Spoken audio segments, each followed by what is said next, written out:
गरीब मायका। मोहिनी के 3 बेटे थे।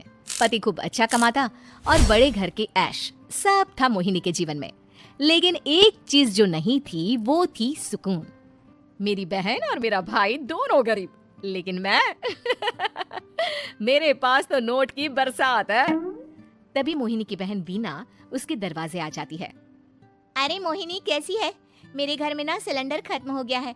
तेरे पास तो इतने पैसे हैं, भरवा देना मेरा सिलेंडर। पैसे जैसे ही आ जाएंगे मैं दे दूंगी। तभी मोहिनी का पति राकेश आ जाता है। क्या है बिना, ये अपने घर की परेशानी हम लोगों के घर ना गाया करो। तुम्हारी बहन को तुम लोगों पर तरस आ जाता है और वो पैसे देने लग जाती है।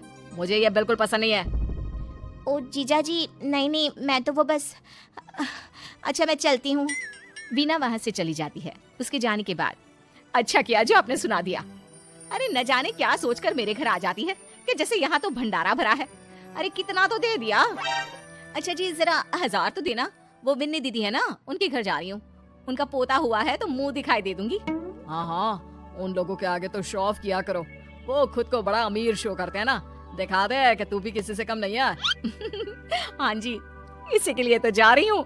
मोहिनी तैयार होकर अपनी बुआ की बेटी के घर जाती है, जहाँ उसके पोते का कार्यक्रम चल रहा होता है। वहाँ वीना भी आई होती है। अरे वीना, क्या जरूरत थी यहाँ आने की? तेरे घर पर गैस नहीं है तो वो भरा लेती। क्या करूँ मोहिनी, बुआ को बुरा लग जाता नहीं जाती तो। वैसे मेरे पास एक जोड़ा बच्चे का कपड़ा रखा था, वही अपनी चांदी के पायल के साथ देने जा रही हूँ। घर पर गैस थी नहीं, सोचा परिवार यहीं खाना खा लेगा, बाकी सुबह का सुबह देखा जाएगा। मोहिनी को बहन पर दया आ जाती है। वो पर्स से 1000 रुपए निकाल कर दे देती है। ले वीना, लेकिन पैसे वापस कर देना, तेरे जीजाजी हिसाब लेते हैं। मोहिनी भी क्या करती, गरीबी में बहन का सहारा ही उसके जीवन जीने का आधार था। फिर एक रोज, सुनिए, भाई के घर बेटी हुई है, मुझे माँ के पास जाना होगा। अरे उस घर में ना कूलर है ना एसी, कैसे रहोगी तुम? हाँ, वही सोच रही हूँ कि अकेली जाऊं, बच्चों को साथ ना ले जाऊं। चली जाओ, लेकिन ये जो तुम अपने गरीब परिवार से मिलने चली जाती हो ना, मुझे बिल्कुल अच्छा नहीं लगता। पता नहीं मैं भी कैसे मैनेज करती हूँ, लेकिन क्या करूँ। मोहिनी भाई भाभी के घर आती है। मोहिनी, कैसे आना हुआ? तू यहाँ हम लोगों के घर रह लेगी या फिर किसी होटल में रहेगी? क्या हो गया है माँ? मोहिनी को क्यों ऐसे बोल रहे हैं आप? अरे तू नहीं जानती अपनी ननद को, पैसे वाली है ना, तो ऐड कुछ ज्यादा ही है। मोहिनी को माँ की बात का बुरा नहीं लगता है, क्योंकि उसे पता ही नहीं चलता कि माँ उसे जली कटी सुना रही है। वो भाभी की बच्ची के साथ लेन देन करती है और वहाँ से चली जाती है। उसके जाने के बाद, माँ क्यों आप मोहिनी को इतनी सारी बातें सुनाती हो? भाई का बेटा बोल पड़ता है। माँ, क्योंकि दादी जानती है कि बुआ के अंदर घमंड है। सही बोल रहा है मोहन। बहू भले तुझे ना दिखता हो, लेकिन मुझे और मोहन को दिखता है कि वो कितनी घमंडी है। मोहिनी मायके आती है, जहाँ गरीबी के कारण चीजें कम होती हैं। इस मोहन के बच्चे को काम पर लगा दो ना, किसी दुकान या किसी होटल में, बर्तन धो लिया करेगा, कम से कम 4 पैसे और आएंगे घर में। देख मोहिनी, माना तेरे पास पैसा है, लेकिन तेरे भाई के दिन इतने भी बुरे नहीं चल रहे कि वो अपने बच्चे की पढ़ाई रुकवा कर उससे बर्तन धुलवाए। मोहन माँ की ओर देखता है, जैसे आंखों से बोल रहा हो, देख लिया बुआ का हाल। हाँ मोहिनी, बात तो सही है, लेकिन अभी मोहन को पढ़ना है। आखिर तुम भी तो अपने दोनों बेटों को पढ़ा रही हो ना। मेरे बेटों से कैसे कंपेयर कर सकती हैं आप? अरे वो तो कलेक्टर बनेंगे। हाँ, कल को वो मोहन को नौकरी में रख लेंगे, क्यों? मोहिनी कुछ दिन और रहकर चली जाती है। धीरे धीरे दिन बीतता है। मोहन बड़ा होता है और कड़ी मेहनत से सफल भी हो जाता है। मोहिनी, माँ के जाने के बाद तो तुमने भाई भाभी के घर जाना छोड़ ही दिया, क्यों? वो क्या है ना, उन लोगों का घर छोटा है, मेरे बच्चे जाना ही नहीं चाहते। पर तुझे क्यों अचानक मायके की बात याद आ गई? यार, मेरा तो मायका है, भाई भाभी है, मेरा तो आना जाना लगा ही रहता है। हाँ, क्योंकि तुझे आदत है ना ऐसे छोटे से घर में और कम पैसे में रहने की। वैसे क्या खबर है आजकल मायके की अपने? अब वो घर छोटा और कम पैसे का नहीं रहा, क्योंकि मोहन तो बहुत बड़ा आदमी बन गया है। फिर क्या? मोहिनी भाभी को फोन करती है।